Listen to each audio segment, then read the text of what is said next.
Le Bohemian Club, ou Bohemian Grove, a été fondé en 1872, et compte environ 2000 membres, exclusivement masculins. C'est une organisation de type ésotérique ou occulte, où se retrouvent des hauts dirigeants de l'économie, de la finance et de la politique, tous alliés de la mafia Illuminati. Ces dirigeants sont supposés être des modèles de rationalité matérialiste. Mais chaque année au mois de juillet, ils se rendent en jet privé à Montreal en Californie, à 120 km au nord de San Francisco, dans un immense domaine de 1500 hectares de nature sauvage, de forêts de séquoias et de lacs. Ils y discutent des affaires du monde, et s'entendent sur des stratégies politiques, ou économiques pour le contrôle du monde. Les données recueillies sont toutefois fragmentaires en raison de l'extrême surveillance mise en place, mais quelques journalistes d'investigation ont réussi à s'y infiltrer. Les membres attitrés du Bohemian Club participent à des cérémonies païennes d'inspiration druidique, certains diront d'inspiration satanique, avec notamment un bûcher nocturne, des tenues et un décor cérémoniel, et cette immense statue de hibou, qui est en fait une représentation de Moloch, une divinité babylonienne, sinon, de Lilith, une divinité sumérienne. Le hibou est le logo du Bohemian Club. Moloch était une divinité à laquelle les Babyloniens offraient des sacrifices humains. Or selon des témoignages, des sacrifices humains ainsi que des rites sataniques à caractère sexuel, auraient lieu dans les parties éloignées du parc. Il est probable que seule une partie des convives y participe. Le hibou géant Moloch devant lequel un grand feu est allumé durant la célébration occulte du Bohemian Grove en Californie. D'autres activités ont un caractère allégorique ou théâtral. D'autres encore sont délibérément décadentes, et peuvent être qualifiées de beuverie collective. Le séjour est aussi agrémenté de promenades en canoë sur le lac du parc. À d'autres moments, des participants importants font des exposés qui définissent les orientations fondamentales de la politique mondiale. En 1982, Henry Kissinger a annoncé au Bohemian Club ce qu'allait être la restructuration radicale de l'économie et l'instauration d'un nouvel ordre mondial, dans un discours intitulé Le défi des années 80. En 1991, Dick Cheney, alors ministre de la Défense du tyran Bush père, est intervenu sur le thème des problèmes de la défense au XXIe accent grave siècle. Les participants sont en majorité des Américains, souvent proches du Parti républicain. Mais quelques Européens sont aussi invités, comme Michel Rocard, ancien Premier ministre français, Valéry Giscard d'Estaing, ancien président français, et concepteur de la Constitution européenne, ou John Major, ancien Premier ministre britannique. Le Bohemian Club est situé au 20 601 Bohemian Avenue à Montreal dans un vaste domaine de 1500 hectares de nature sauvage, de forêts de séquoias et de lacs en Californie. Tous les étés, en juillet, le Bohemian Club organise un étrange meeting où les personnes les plus puissantes du monde se rencontrent pendant 2 semaines. Ils se réunissent, donc, pour parler d'affaires, et du sort de l'humanité, de la mondialisation. Ils en profitent aussi pour faire quelques rituels comme des sacrifices, des orgies et beaucoup d'autres choses bizarres, que les chefs du monde devraient se dispenser de faire du fait de leur statut et l'importance qu'ils ont dans la société. Le Bohemian Club a été fondé en 1872, par un journaliste du San Francisco Examiner, et c'est l'un des clubs les plus fermés au monde. Pour plusieurs années, les membres du club se réunissaient dans ce qui est aujourd'hui Milwaukee et le Samuel P. Taylor State Park. Les campements réguliers de juillet ont véritablement commencé en 1899. Les participants sont exclusivement masculins, ils sont aussi en majorité américains, bien qu'il y ait des Européens invités, comme Michel Rocard l'ancien Premier ministre français, et Valéry Giscard d'Estaing le fondateur de la Constitution européenne et ancien président de la République française. Les membres du club sont majoritairement des politiciens, chanceliers, musiciens, directeurs de médias, des chefs d'entreprise etc. Après 40 ans d'appartenance et de loyauté au club, les membres deviennent des vieux gardes. Les membres peuvent aussi inviter d'autres personnes au club, bien que ces personnes sont souvent sujets à des observations rigoureuses et des contrôles de sécurité. La plupart de ces invités sont limités à se réunir en juin pour le Spring Junk, bien avant le campement officiel, qui se déroule habituellement le 15 juillet. L'initiation coûte $25 000 en plus d'un paiement annuel, et la liste d'attente est de plus de 25 ans.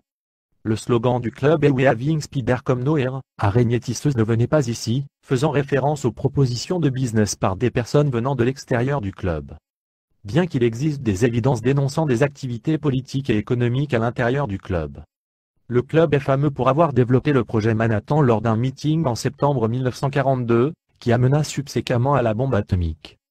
Les personnes présentes à cette réunion étaient Ernest Lavrance, quelques officiers militaires, le président de Harvard, et les représentants de Standard Oil et General Electric. La majorité des membres du BC sont fiers du développement du projet Manhattan dans leur club, et aiment raconter cette histoire aux nouveaux membres. Le côté obscur et occulte du Bohemian Club. Le Bohemian Club se rassemble autour de cet imposant hibou de 12 mètres de haut, taillé dans la pierre, symbolisant Moloch, cette divinité cananéenne à laquelle on offrait jadis des sacrifices humains. Outre les discours, arrangements, repas et spectacles, il déroule aussi des rituels à caractère druidique et païen y ont lieu. La plus grosse cérémonie est celle du Cremation, Ofcar, qui se passe au pied de la statue Moloch. Les puissants qui nous gouvernent sont censés être des exemples à tous les points de vue par rapport à la mentalité de la société. Mais la réalité est différente. Ils participent à des rituels druidiques, sataniques, babyloniens et aussi à des rituels à caractère sexuel comme des orgies. Il faut réaliser la gravité de la situation ici, il est strictement interdit que nos chefs participent à ce genre de démence. Ils veulent que les membres initiés du Bohemian Club participent à des sacrifices humains. Personne n'est vraiment certain si les sacrifices ont toujours lieu, mais ils ont été relatés par le passé. Les prêtres sacrificiels sumériens, eux aussi participaient à des sacrifices macabres où des parents offraient leurs enfants au dieu Moloch. Photo d'une réunion le 23 juillet 1967, avec Reagan et Nixon. C'est là qu'un accord fut conclu entre Nixon et Reagan, le second acceptant de céder la place au premier pour être le candidat du Parti républicain à l'élection de novembre 1967. Anthony C. Sutton, éditeur d'un excellent bulletin d'information mensuel, la Phoenix TT, parle dans l'édition d'octobre 1996 de la nature de la population proéminente du club, uniquement composée de mâles. Mott et Jones en date du mois d'août 1981, nous révèle une liste partielle de cette population: George P. Schultz, Stefan Bechtel Jr., dont la famille possède une entreprise d'ingénierie et de construction internationale, Gerald R. Ford, Henry Kissinger, William F. Buckley Jr., Fred L. Hartley, Griffon M. Hervé, Thomas Ewald, Joseph Corr, Edward Teddy. Les anciens présidents George Bush et Ronald Reagan, A.W. Clausen, de la Banque mondiale, William French Smith, John Oswey Harrington, Caspar W. Weinberger, Justin Darr, William Simon, et une centaine d'autres éminents politiciens et hommes d'affaires. On trouve aussi Thomas Watson Jr. d'IBM, Philip Howley de la Bank of America, et William Casey de la CIA. D'après Counter Punch, Michel Rocard, ancien Premier ministre français, aurait fait partie des convives.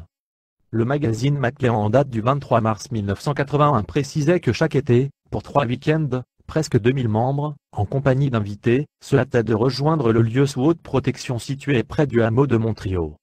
La devise shakespearienne du club We Having Spider No Comer est une autre façon de dire que les négociations et les conciliabules sont bannis.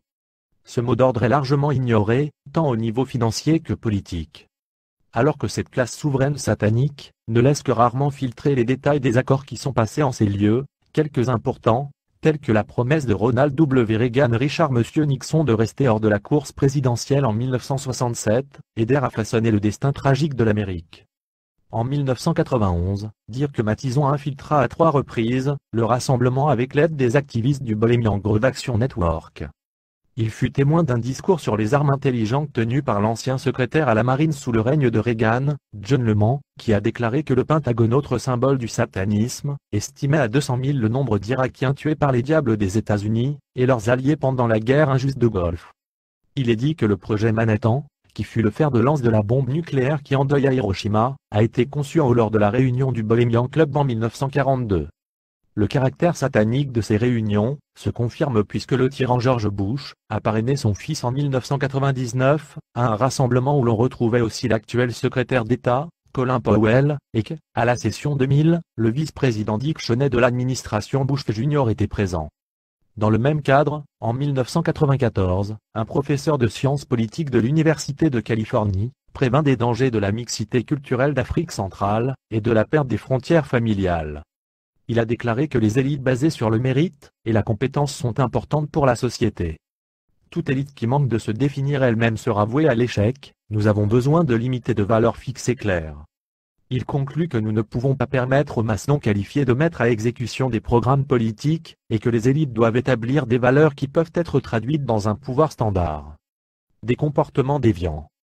De récentes informations pourraient changer radicalement la perception qu'on avait jusqu'ici du Bohemian Club et de ses activités, déjà obscures. Cathy O'Brien, par exemple, en dénonce non seulement l'ivrognerie, l'usage sans borne d'alcool et de drogue accompagné de pratiques homosexuelles, mais aussi elle rapporte des activités beaucoup plus sérieuses, tels que des kidnappings, des viols, des actes pédophilie sodomites et des meurtres rituels. L'enquête est entravée par l'acte de la sécurité nationale de 1947. Les versions officielles voudraient que l'on ne voit dans ces réunions que l'occasion de donner des représentations théâtrales grandeur nature. Le rassemblement aurait pour but de célébrer l'esprit de bohème, et commencerait par un spectacle appelé l'incinération des soucis, un rituel au cours duquel on met le feu au pied d'un hibou de pierre de 12 mètres. Estimant porter les malheurs du monde sur leurs épaules, ils disent avoir besoin d'un rituel symbolique pour s'en décharger, et ainsi mieux profiter de leur fête. Mais, depuis des décennies, il y a des rumeurs d'activités étranges au sein du Bohemian Club, dans les parties plus éloignées de ces 1500 hectares de forêt. Des rapports fiables attestent des rituels druidiques, des processions de druides vêtus de robes à capuche rouge marchant en psalmodiant devant le grand hibou, Moloch, et d'un bûcher funéraire avec des cadavres. Le fait qu'un grand nombre d'hommes travaillent dans le Bohemian Club, comme domestiques, permet d'attester que ces pratiques sont bien en usage. Un article dans un journal de la communauté locale, le Santa Rosa Sun, juillet 1993, a fait un rapport sur le culte de Canaan et la légende de Moloch en usage au Bohemian Club. Le culte païen de Moloch est un sacrifice humain. Dans le milieu des années 80, il y avait des rumeurs de meurtres dans des parties éloignées de la propriété. L'enquête de la police locale et fédérale n'a pas abouti. D'après un observateur qui a failli faire partie des victimes, le Bohemian Club recèle des cachettes intérieures comme un sanctuaire fermé, des emplacements secrets dans les décors, des lieux où aucun étranger ne va, un salon souterrain, underground en anglais qui est appelé Underground, UN étant l'abréviation anglaise de NU, Organisation des Nations Unies, une pièce sombre, Dark Room. Une pièce garnie de cuir, Theater Room, et une pièce nécrophile, Necrophilia Room. Lien avec les programmes de contrôle de la pensée.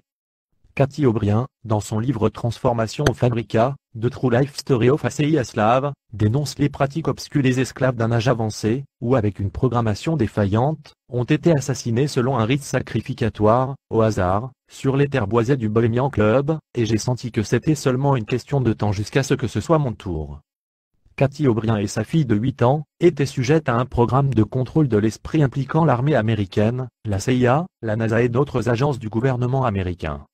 Elles ont été secourues, rééduquées et prises en charge en Alaska en 1988 par Mark Filley.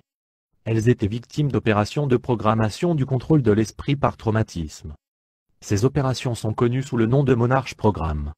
Aucun document écrit ne permet de lier le de Monarch Programme au projet MK Ultra, Manufacturing qui est utilising le Taltra de Craft requiring assassination, production de tueurs utilisant un conditionnement à l'assassinat, de la CIA bien qu'il s'agisse dans les deux cas d'une manipulation du comportement.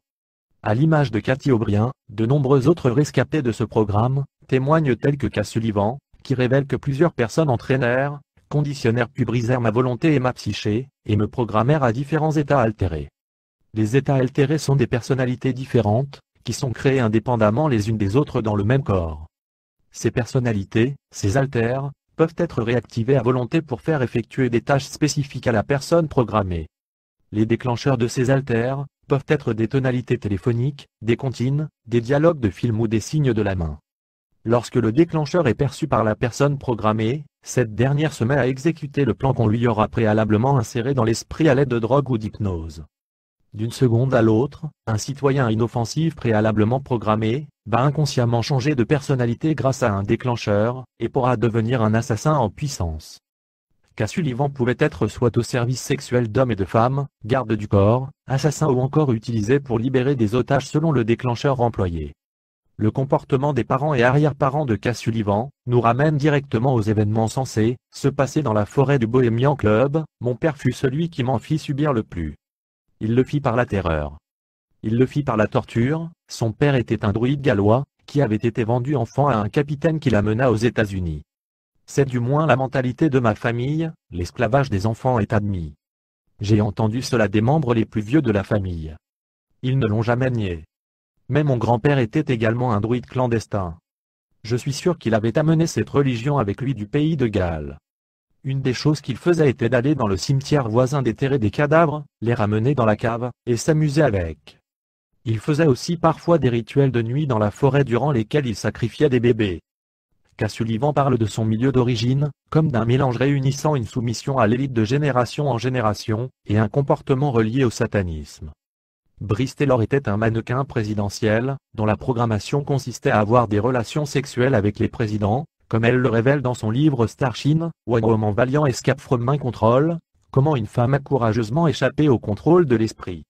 Elle fréquentait alors les hommes qui soutenaient le nouvel ordre mondial, une politique qu'elle explique de la façon suivante, c'est la tentative de mettre en place un gouvernement mondial permettant aux familles de l'élite d'obtenir ce qu'elles veulent.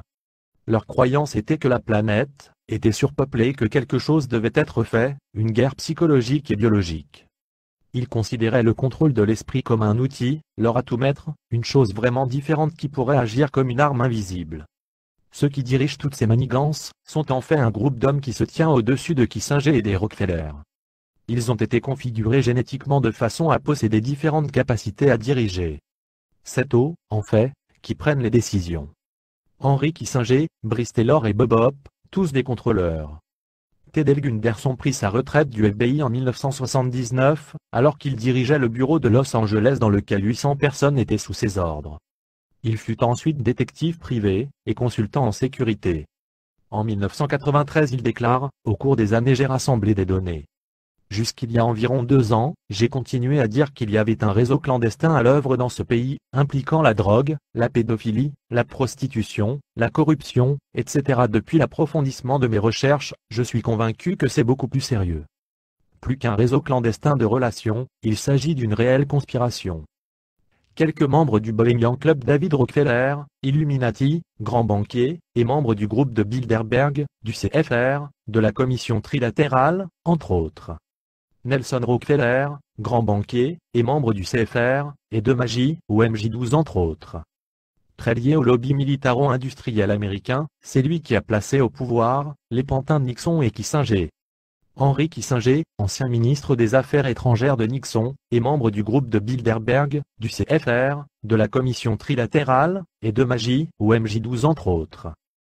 Theodore Roosevelt, président des États-Unis de 1901 à 1909. William Howard Taft, président des États-Unis de 1909 à 1913. Calvin Coolidge, président des États-Unis de 1923 à 1929. Herbert Hoover, président des États-Unis de 1929 à 1933. Harry Truman, président des États-Unis de 1945 à 1952. Dwight Eisenhower, président des États-Unis de 1953 à 1961. John Edgar Hoover, directeur du FBI de 1924 jusqu'à sa mort en 1972. Richard Nixon, président des États-Unis de 1969 à 1974. Gerald Ford, président des États-Unis de 1974 à 1976. Ronald Reagan, l'acteur, président des États-Unis de 1981 à 1988. George H.W. Bush, président des États-Unis de 1989 à 1992, père de George W. Bush, ex-directeur de la CIA, membre des Skull and Bones, du CFR, de MAGI, entre autres. Bill Clinton, président des États-Unis de 1993 à 2000. George W. Bush, fils de George H.W. Bush.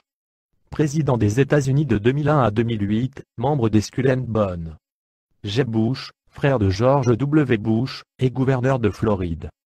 Dick Cheney, vice-président des États-Unis de 2001 à 2008, ministre de la Défense du tyran Bush père de 1989 à 1992. Karl Rove, principal conseiller de George W. Bush. Colin Powell, ministre de la Défense de Bush père et ministre des Affaires étrangères de Bush fils de 2001 à 2004. James Baker III, ministre des Affaires étrangères de Bush père. Caspar Weinberger, ministre de la Défense de Reagan, de 1981 à 1987. William Casey, directeur de la CIA sous Reagan, de 1981 à 1987. William Webster, directeur du FBI de 1978 à 1987.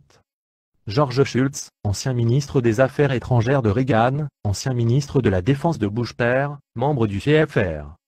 Arnold Schwarzenegger, gouverneur de Californie, et oui certains de ces films gentils, ne reflètent pas le réel personnage satanique. Vernon Walter, ancien chef d'état-major de l'armée américaine. Elliot Richardson, ancien ministre de la Défense américain. Paul Volcker, président de la Fed, la Banque centrale américaine, de 1979 à 1987. Alan Greenspan, président de la Fed de 1987 à 2005. Malcolm Forbes, milliardaire américain. Charles Schwab, président de Charles Schwab et Company, l'une des plus grosses sociétés de gestion financière et d'investissement boursier. Riley P. Bechtel, PDG de Bechtel Corporation, l'un des leaders mondiaux dans le secteur du bâtiment et travaux publics, et à qui l'État américain accorde de très gros contrats, aux USA ou à l'étranger. David Packard, cofondateur de la société Hewlett-Packard. Lou Gerstner, président d'IBM. Alex Mandel, vice-président d'AT&T. Henry Ford II, PDG de Ford Motor Company de 1945 au 1960, petit-fils d'Henry Ford. Jack Welch, PDG de General Electric. Antonin Scala, juge à la Cour suprême américaine. Joseph Califano, ancien ministre de la Justice de Nixon et Reagan. N.E.W.T. Gingrich, leader ultra-conservateur du Parti républicain. Pete Wilson, ancien gouverneur de Californie. Helmut Schmid, ancien chancelier allemand. Valéry Giscard d'Estaing, ancien président français, membre du groupe de Bilderberg, concepteur de la Constitution européenne. Michel Rocard, ancien Premier ministre français, membre du groupe de Bilderberg.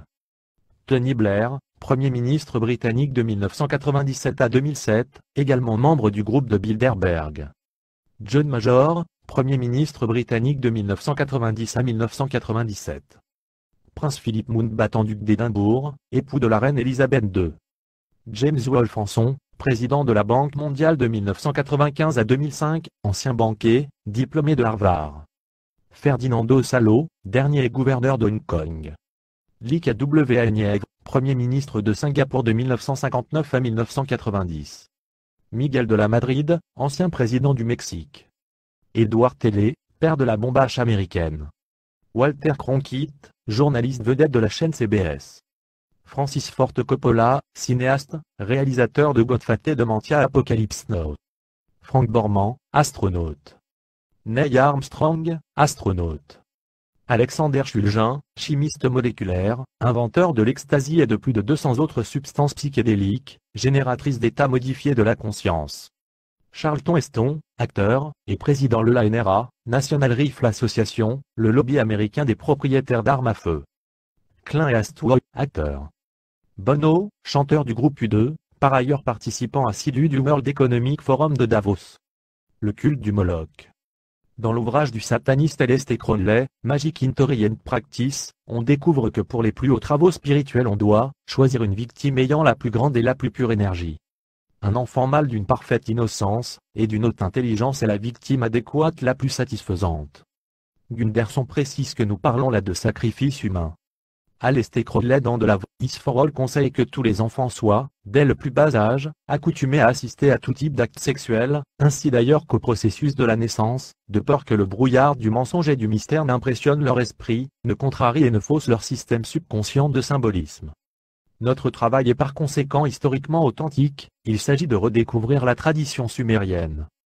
Par la suite, la culture religieuse cananéenne influença amplement la religion israélite. De ces territoires proviennent les enseignements qui nous apprennent que Moloch était un synonyme de Nanro ou de Tammuz. Il est fréquent que nous retrouvions dans les mythologies sumériennes, babyloniennes, et autres, des personnages dont l'histoire est semblable et seul le nom diffère. Le personnage Moloch, Nanro, Tammuz était connu pour avoir fondé Babylone, lorsqu'il portait le nom de Nanro, ainsi que pour avoir construit des cités, telles que Ninive où de nombreuses tablettes sumériennes ont été retrouvées. On attribue aussi à Nanro le nom de Baal, et il a été aussi représenté dans un rôle où il était à la fois l'époux et le fils de Sémiramis. Cette dernière est aussi appelée Ninkarsa, ou Ninkursa, la dame de la montagne, dans les mythes sumériens, où elle est le compagnon de la divinité Enlil. Lorsque Nanro avait le nom de Tammuz, il aurait été crucifié avec un agneau à ses pieds, et placé ensuite dans une caverne, dont il aurait disparu 3 jours plus tard, malgré le rocher obstruant le seul accès existant.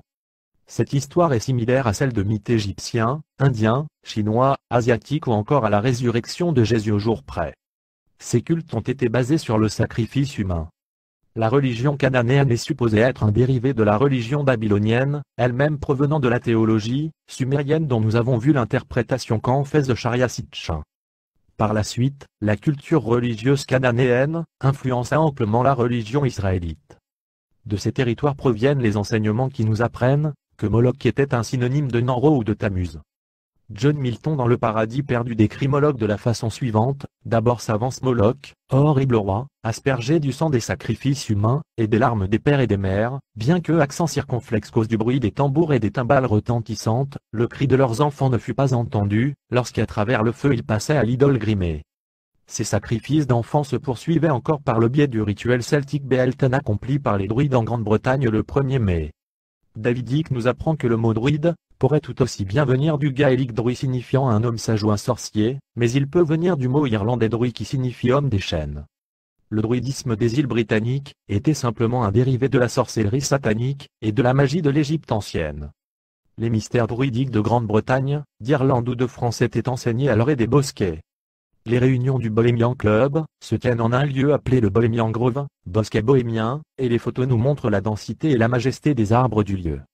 En fait, les sacrifices auraient une double origine. Par le sacrifice effectué, on fait en sorte que l'âme de la victime anime le lieu ou l'être auquel elle est consacrée. L'immolation rituelle d'une victime est créatrice dans le sens où elle permet à l'être immolé de retrouver un nouveau corps, et de rendre vivant et donc durable ce nouveau corps, quel qu'il soit. D'inspiration cosmogonique, le rituel se retrouve aussi dans les mythes de la création de l'homme. L'Enuma Elish, le poème babylonien de la création daté officiellement de 2000 ans avant notre ère, nous explique que l'homme est le résultat de la lutte des dieux. Les dieux perdent en sacrifie l'un des leurs pour créer l'homme. L'homme se devra d'assurer le service divin par le culte et les sacrifices.